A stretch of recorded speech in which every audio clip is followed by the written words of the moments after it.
Guys welcome two आवर new blog. Guys आज होली छ हैन, त्यही भएर आज बुढाहरू हाम्रो गाउँको जुन बुढाहरू हुन्छ नि त एकदमै नाच्छ हैन, गीत पनि गाउँछ टोटली। सो गाइज म तपाईलाई देखाउँछु हैन के कस्तो छ, एकदमै भिडभाड छ हैन। त्यही भएर हेर्नुस् आज पुरै सुनसान छ हैन। त्यहाँ अगाडि चाहिँ पुलिस चौकीमा पुरै नाचगान भइरहेछ, म तपाईलाई देखाउँछु हैन। त्यही भएर बनिरहनुस् हैन। म ठ्याक्कै पुगेपछि तपाईले देखाउँछ है। सो गाइज हैन हेर्नुस् यहाँ पुलिस चौकी रहेछ हैन। हैन गाइज अब तपाईलाई म A to Z के कस्तो छ हैन पुरै डिटेलमा तपाईलाई देखाउँछु हैन। तपाईलाई के कस्तो छ अनि हाम्रो तराईको कल्चर के कस्तो छ हैन पुरै देखाउँछु हैन। हैन तपाई बनिरहनुस् अनि भिडियो लाइक मन पर्यो भने लाइक कमेन्ट शेयर सब्स्क्राइब गरिदिनु होला है। ए मुजी कहाँ रहेछ Happy Holi!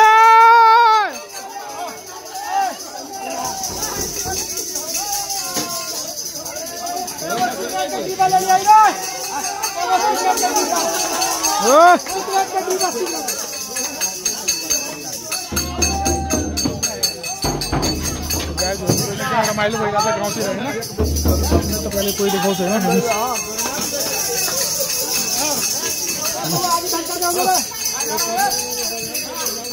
एकदमै रमाइलो भइरहेछ हैन त गाउँतिर, एकदम बवाल छ चलिरहेछ।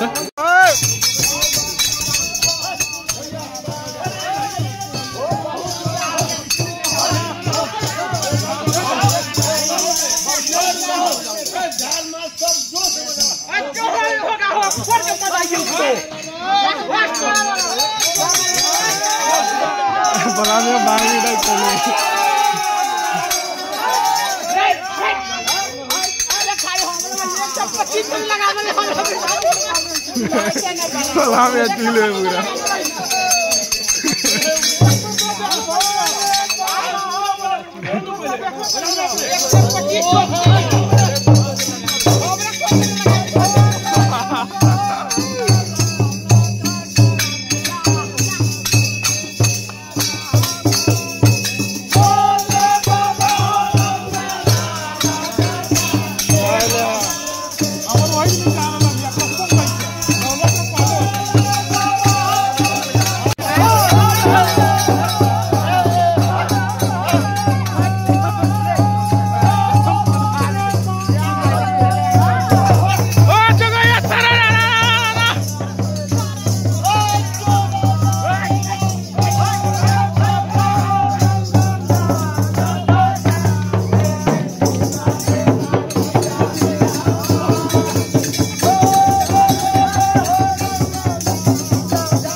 So guys हैन एकदमै हालत छ हैन, एकदमै भिडभाड छ आज।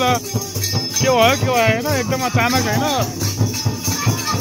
बुढाहरू एकदमै जोस आइसकेको छ बुढाहरूलाई हैन एकदम।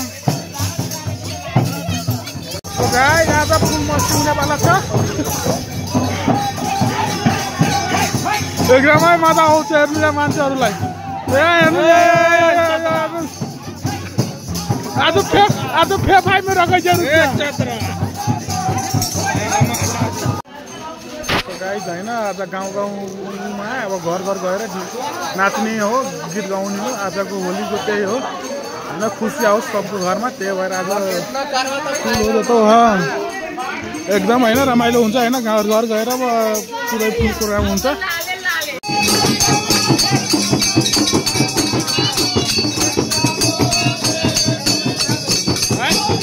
अरे भल स्टार्ट कर ले भल ले आना है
लाग्छ भिडियो राम्रो लाग्छ भने सब्सक्राइब गरिदिनु है।